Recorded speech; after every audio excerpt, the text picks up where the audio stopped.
Hello, everyone, and welcome back to the Film School Rejects podcast. I'm your co-host Billy Howells, and joining me is Skye Winston. we have somehow just entered November. I don't know how. It just feels like the year has just started. For movies, November has the potential to be like the busiest month of the year. There is so much coming out. I don't even know how to plan what to see. I'm genuinely stressed out about it.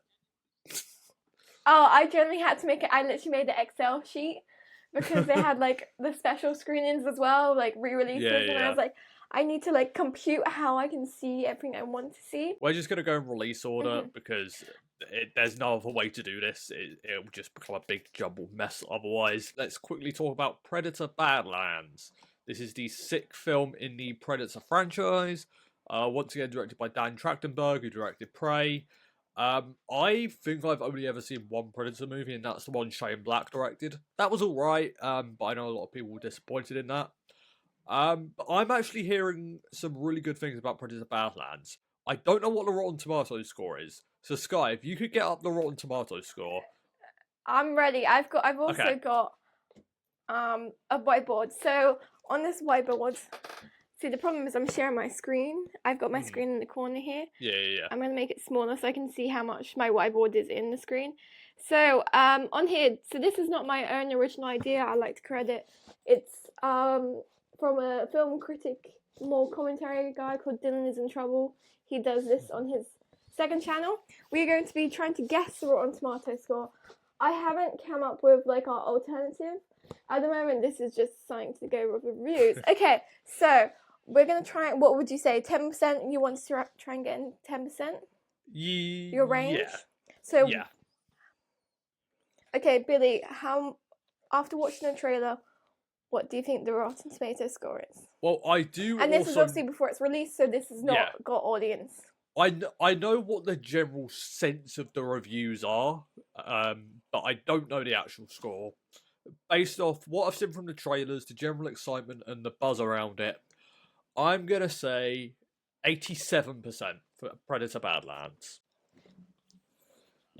Okay, so 87, so that means that you have like 82% to what? 92. Yeah. I'm gonna go with that, if that's what we're saying. Okay, yep. I'm gonna go with, I think it looks terrible. I think it's budget wise, but I'm gonna go lower. Okay. I'm also hopeful. I'm gonna go 70 to 80.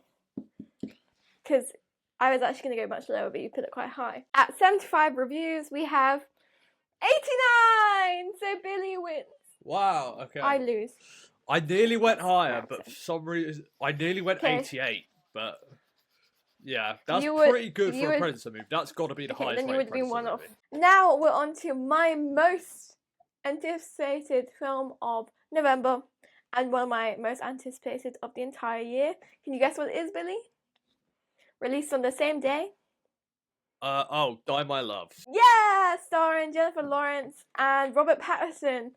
So I'm very looking forward to it. It's about a husband and wife. The wife is a writer, and they're just going through some turmoil in their marriage. I believe it was at the Cannes Festival, right, that it came out? I believe so, yeah. I'm very excited to see it. It looks very interesting and well color graded. I know both Jennifer Lawrence and Robert Pattinson have been more picky with their movies recently, which is why I'm also looking forward to it very much. And every time I watch the trailer, I feel really bad for Robert Pattinson because it has Jennifer Lawrence, Academy Award winner, and then it just has Robert Pattinson. Robert Pattinson. He doesn't even have a nominee. He won't get a nominee for this film, I know that. Was he nominated for anything to do with like MTV Movie Awards when Twilight came out? They should have included that. MTV Best Kiss he winner, was 100%. Robert Pattinson. Yeah, exactly. Yeah. Twilight actor. I saw Twilight yesterday, and I really want to know whether Twilight or Die My Love will be the best thing I see this month from Robert Pattinson. Knowing that I'm going to see New Moon the same week this comes out, so we'll find out. I love that man's career. I think it's so funny. Jennifer Lawrence is an incredible actor. Yeah. I feel like Robert Pattinson gets like torn apart on his acting quite a lot, from what I see from people. I think his blockbuster films are quite different to what he acts in indie films. Die My Love, I'm really looking forward to. It looks a bit Yes. like Mother, the Jennifer Lawrence Mhm. film. I know that movie is very, very divisive, but I love it. Yeah, And like it, psychological dark yes. comedy-esque kind And of it way. seems like Jennifer Lawrence is really getting that opportunity again to dive into kind of do something a bit more crazy, which she's really good at. So yeah, I'm really intrigued by this movie. I'm also very curious as to how or if it's going to do anything in terms of Oscars. I feel like it won't because again, it does seem a little crazy. But I'm looking forward to it. I'm really intrigued to see how this turns out. Okay, next we have, right, this is my, like, I'd say my third most anticipated movie. I think it's probably around Billy's same level. Mm-hmm. We have The Running Man? The Running Man. Yes, it releases on 11th of November. It's starring Glenn Powell. It is a Stephen King adaptation, but it is also directed by Edgar Wright. Yes. So whether you want to see that as a positive or negative thing, that's all on your own. Edgar Wright obviously was very famous for directing Scott Pilgrim versus the World, as well as Taxi Driver? No. Baby Driver. Oh my goodness. I'd be intrigued to see the Edgar Wright Taxi Driver. I don't want to see that. There's no way that should never be made. I'm very excited to see Glenn Powell as lead. It's not Glenn Powell's first lead in a role. No. But I think it's like his biggest one. Yeah. Because he's obviously had Hitman before, as well as Anyone But You. It's kind of his first time leading a big budget movie. Obviously, he was in Twisters, but he was like a co-lead in that, whereas this, he's like front and center. Yeah, and he was like a co-lead in the essence that he's always had someone who's bigger than him. Yes, Top Gun Maverick. I mean, yeah, because I would say Daisy Agda-Jones, whilst she's maybe not, like, does more movies, she's in more particular movies, and I'd say she's bigger to a British audience. I don't know about an American audience at all, but for a British audience, you see her, you go. Yeah. So this is probably his version of, like, Mission Impossible, his breakout movie, hopefully. We'll see how it goes. I'm hopeful. He looks like this might be his acting movie, but it looks very interesting. How do you feel about it, Billy? I'm extremely excited for this movie. You're going to disagree on this, but Edgar Wright is one of my favourite directors. Scott Pilgrim is the movie that got me into movies. Shaun the Dead, Hot Fuzz, The World's End, Baby Driver. The guy he's had some iffy movies recently. Last Night in Soho was okay. He made this documentary called Sparks Brothers, which was just terrible. But generally, his filmography has been very inspiring to me. He has such a sense of style. You can tell he's so passionate about what he does. And Glenn Powell, he's becoming one of my favourite actors. I love watching him in whatever he's in. So I feel like the combination of Edgar Wright and Glenn Powell, Stephen King, obviously. And this movie, this might decrease your excitement, what I'm about to say. This movie is co-written by the guy who wrote Scott Pilgrim.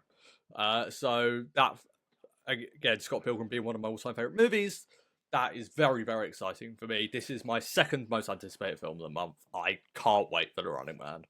And Scott Pilgrim being one of my least favourite movies in the entire world. The Running Man doesn't have anything. Like, it only has a couple of first reactions. Like, there's no reviews out, so this is... we're gonna pre-guess. And then I'll write this down. So our pre-guesses, Billy. Okay. I think The Running Man is gonna end up at a 76%. This film does seem like it might be easily digestible, which isn't an issue to me. But I think some critics might look at it and go, oh, it's one of Edgar Wright's more, it's not as well made because of that. Yeah, mainstream. So I think that might turn some people off. Okay, I agree. I'm going to go slightly lower. I'm going to go 71%. Okay. I mean, and I'm going to write that down. And we'll see you later. And then we'll come back to it. If we do like an Edgar Wright episode or something like that. Next up, we have Now You See Me, Now You Don't, which is the third of the Now You See Me movies. I'm surprised it's taken this long to get only a third movie in this franchise, because it is quite a popular franchise. But yeah, this movie's directed by Ruben Fleischer, who directed the first Venom movie. He directed the Zombieland movies. He directed the Uncharted movie. I don't know how to feel about this one, to be honest. I literally watched Now You See Me 2 for the first time last night. I think the first Now You See Me is the second Now You See Me is okay, but a slight improvement. I think it has a really good third act, which kind of bumps it up a bit. But they have interesting concepts. I just don't find the stories particularly interesting in them. But the main thing people go to these movies for, two things: the cast and the magic. Now You See Me, Now You Don't, amazing title, by the way, is going to have both. I hope it's good, but I don't know if I have big faith that it will be. I have big faith because I think Now You See Me, the first one, may be one of my most watched films. I think it is on my letterboxd as one of my most watched films. One, I love the cast. Even if I may say a lot of things about Jesse Eisenberg in general, I love his acting. I love Woody Harrelson. He's hilarious. Obviously, everyone knows I love Dave Franco. And then I love Isa Fisher. I was disappointed she wasn't in the second one. I wish she was. I think it would have made a much better movie if she was there. I think she was probably acting something else. So the first one, I think she was pregnant at the time. I was looking up the production of it, and I think it said she was pregnant, which is why she didn't return. Yeah, I mean they could have worked it in, but I guess not. And I'm excited to see this film, and it'd be nice to see Jesse Eisenberg in a funny film. The last few years, he's really dedicated to his art. Obviously, we have got fantastic films from him, so I'm very grateful for that. But I'm ready for a light-hearted film. I love the magic elements, and it's very funny to me. I mean, I think that's the thing that when I was watching Now You See Me 2 last night, the main phrase that came to me was that it's a very easygoing watch. And to be honest, as long as Now You See Me, Now You Don't is that, I won't regret seeing it. I think the trailers are mainly being like, oh look, we're back after 10 years. Yes. Look, we've got the original cast, guys, don't worry. Yeah, because the last one came out in 2016. So 9 years ago, that's mad. So okay, see, I was joking. For 10 years, I actually thought it was more like 5. Okay, so Now You See Me, Now You Don't comes out on the 12th of November. What's your Rotten Tomato score prediction? I feel so mean. It's going to be much lower. What's yours? Because I'm going to put mine at 54. Oh no, that's way too high. What am I doing? Yes, that's nice. I'm going to say 33. Are you looking at my whiteboard? No, I literally said 33. I put 34. Okay. Okay, so that's a very tight one at the moment. I'm going to write that down. Because I said 33 because I think Now You See Me 2, I think it's at a 38, and I just don't see this. I just see critics getting tired of this franchise. So I think the audience are going to love it, but... Yeah, I think it's going to be a high audience score, mainly because you have the opportunity for new people to watch it because they have a new cast. Yes. But also the old fans will love it because you have the original cast. Yes. The next one is Keeper. This is the new film from Oscar Perkins, director of Longlegs and the Monkey. This stars Tatiana Maslany. This film looks creepy. I feel like the trailer gave a bit too much away. I really wish I haven't seen it as much as I have, based on the trailer alone. But it does look creepy, and Oscar Perkins definitely has a wild side to him. If you saw The Monkey, then that movie gets pretty insane. I haven't seen Longlegs yet, but yeah, I'm intrigued by Keeper. I don't want to say excited, but I'm interested to see where it goes. I can say excited. I'm very excited. I can't wait. I, like Billy, have kind of avoided watching the trailers and stuff. Mainly because, as he said, with The Monkey, it's kind of weird. And I feel like it's kind of better to go into weird films without knowing. Because I don't want to have a prejudgment. That's what I did with Bulgaria before we went. No, that's not how you say it. How do you say it? Bulgaria? Whatever. Oh, ever so one. Begonia. Begonia. That's what I did with that one. Because I don't want to hate a movie before I see it, because especially when it's weird, it's sometimes difficult to digest Yeah. when you see a trailer. So I've also been avoiding it. So I'm excited. Whether or not it's going to be better than Monkey, I don't know. What were What do you your think? thoughts on the monkey? I don't think we've spoken about it. It was really, really creepy. It was fun. I really enjoyed it. It was, yeah, it definitely It took was some spoiled risks. for me. Mm. The ending was spoiled because I worked at cinema Yes. at the time, and I wasn't aware it was coming out. Uh-huh. So I just went in to like, I think it was longer than we thought. So I had gone in early, Yeah. and then I just see my man there, and so I just watch it, Yeah. and then I go, oh, I loved the I ending spoiled of the it for monkey. myself. But yeah, I don't think this is going to be a big hit at the box office. Because I really don't feel like they've done much marketing. But I'm hoping it does break out like Longlegs did. But it is a very crowded marketplace. But, you know, it's really the only horror film coming out in November. So that could Yes, be it to is. its benefit. Next up, we have the Nuremberg, which Yes. is a World War II movie about, what was it, the trial of, I can't remember specifically. It's trial of one of the Nazi Yes. people that were in charge of the concentration camps.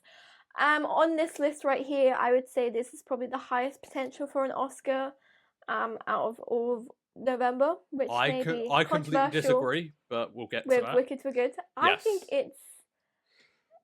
I think based on the trailer, it has the highest likeliness to get an Oscar. Whether that fully computes, because I think it's a Skye movie, no, or an Apple movie.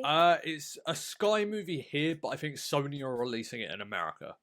Okay, so that makes it slightly different. I thought it was Yes. just one. I think it has potential, maybe more like acting noms. I think Rami Malek might get an Well, I've been Oscar hearing nom. Russell Crowe's been getting some buzz, mainly him. But I think it's an interesting film. It's obviously the trial, and they're trying to go into the psychological part of Nazi concentration camps. It's an interesting time with everything that's going on war-wise in the world, to be like, they knew what they were doing. You can't just use the like, I was doing my job kind of thing. So it'll be interesting to see how they direct it as well as write it. I don't think it will do as well at the box office as the rest of its competitors at all. I feel like this movie could go either way. It could be like a proper Oscar caliber movie, but I also feel like it could just come across as Oscar bait. Yeah, a 2.5 hour World War II drama, courtroom drama. There's chance for that to just kind of feel quite pretentious. But yeah, I don't know if I'm gonna go see it, because it is 2.5 hours and the reviews aren't great. I mean, they're good, but I don't know if they're good enough for me to feel like I can shell out time, especially with everything else coming out. But it is an intriguing concept, and if I do see it, I am intrigued to see how it plays out, because I am a history buff.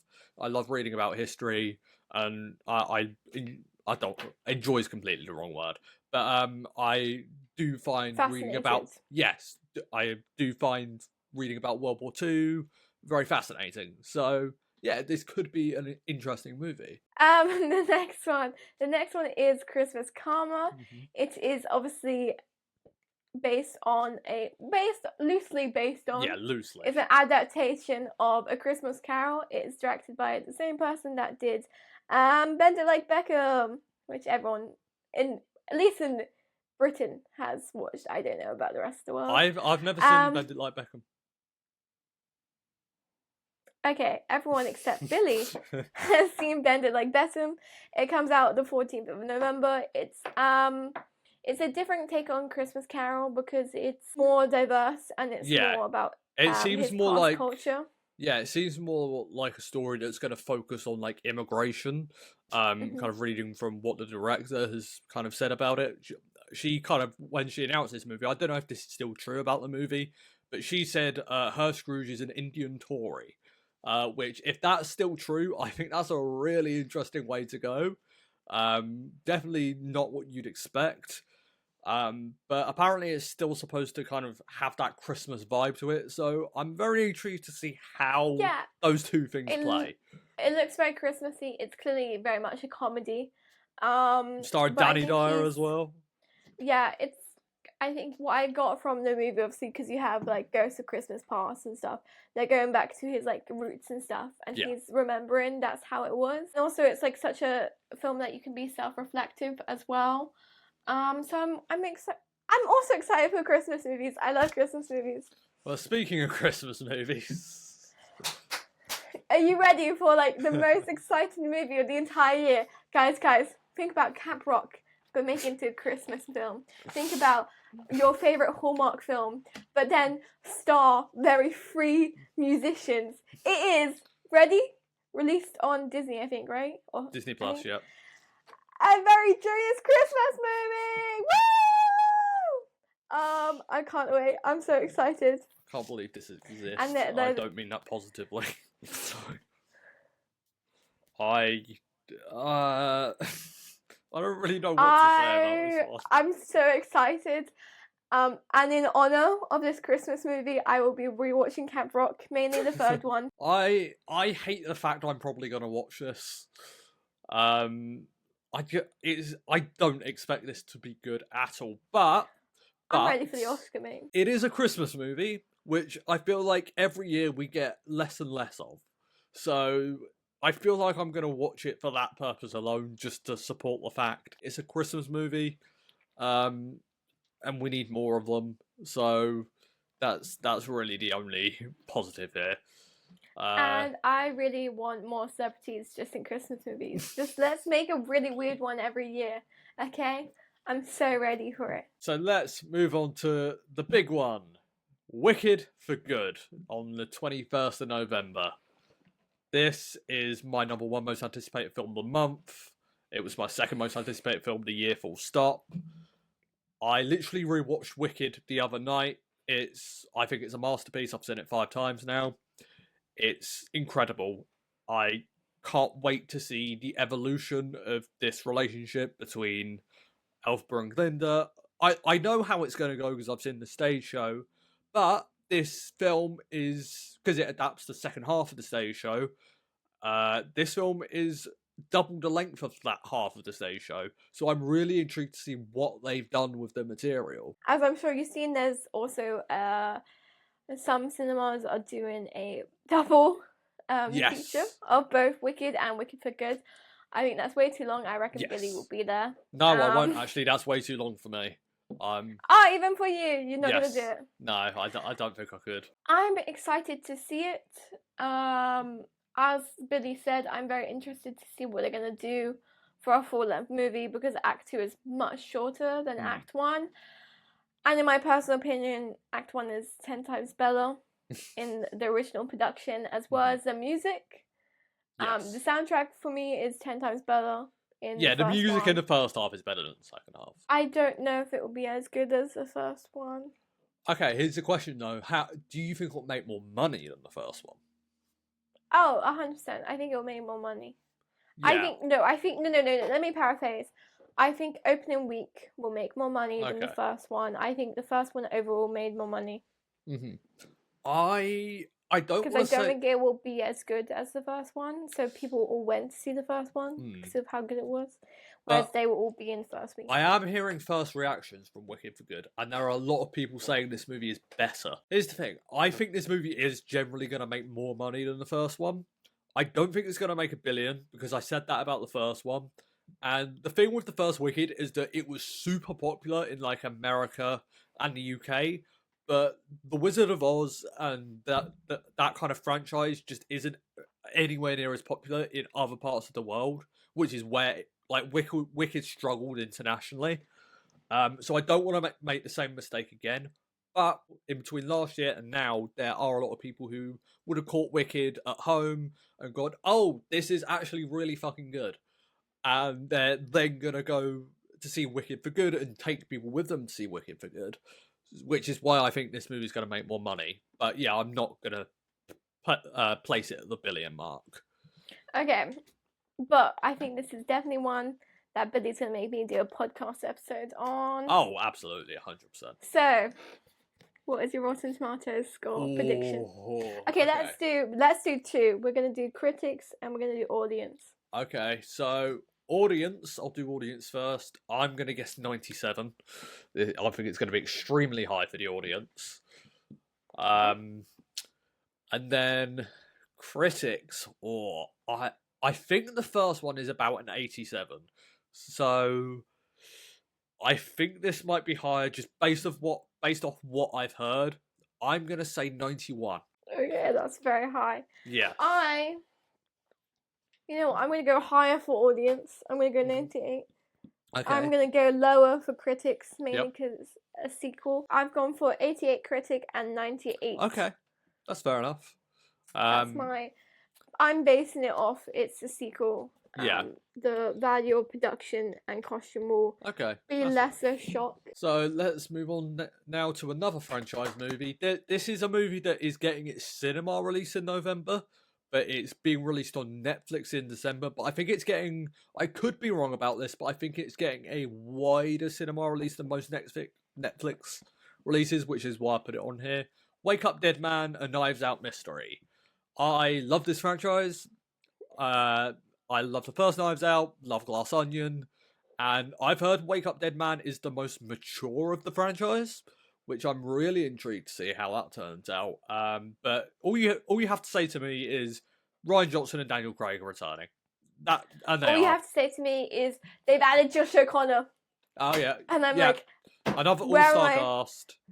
All-star cast. I think he plays a priest in it. Yes. Give it to me right now. I know a lot of my friends were obviously discussing when Glass Onion came out because they did not like it as much. I know you prefer. I do prefer the first one. I don't prefer Glass Onion, but I do love Glass Onion. I loved Glass Onion. I don't think it's as good as the first one. I do think it's completely overhated on. Yes. Definitely. I feel like this will be I don't a big get the hate of Glass Onion at all. I think a lot of people will see this. It's also released on Netflix. I think it'll probably be the highest watched on here. Mm-hmm. Also because it's on streaming, it makes it easier.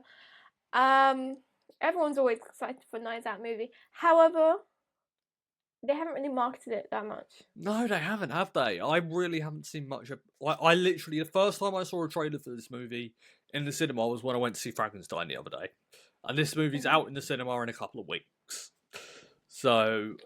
maybe that means they're not doing as wide of a release for it as I think they're going to, because they did a wide release for Glass Onion for about a week. You also know you're going to get whatever detective skills you have wrong. And that's good. You're going to be second-guessing yourself throughout the entire thing. So, let's move on to Zootropolis 2. I didn't know why they're making a second. Money. Oh, yeah. Right. I love also known as Zootopia in America, by the way, but in the UK it's called Zootropolis.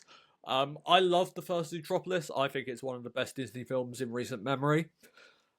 But this movie looks crap, to be honest with you. I wanted to be excited for Zootropolis 2 because I love these characters and I love this world, but the trailers have done nothing for me. It just looks like they're making a sequel for the sake of it. I liked Moana 2 more than most people, but even I can say I do think they could have done more with Moana 2. And Zootropolis, I'm getting very similar vibes with Zootropolis 2. In fact, I think it's going to be worse than Moana 2, to be honest with you. I'm going to go see it because I want to be proven wrong, but I'm not excited. I'm really not excited for this, and I really wish I was. Yeah, I mean, I rewatched the first one quite a lot. I have seen it a few times. Mm-hmm. Mainly because the messaging is really good, which I don't really know what you're going to do for a second one. Yes. Which is kind of my issue with Disney when you have like a really good message and then you decide to make a sequel that doesn't have the same kind of oomph to it. Mm-hmm. But whether my brothers are going to enjoy it more than the first one, I don't know. But obviously not, like, we are the target audience, I think, in some regard for the first one, because I think the first one was a very general audience. Yes. I don't think the second one will be. It will be kind of like Moana 2, because I know for the children, they they loved Moana too. Yeah. They were always dancing. So maybe for children, they like this one more. So anyway, thank you for listening / watching. Let us know your most anticipated film since November. I've been Billy Howells. I mean, Skye Colquitt Winston. Goodbye. Bye.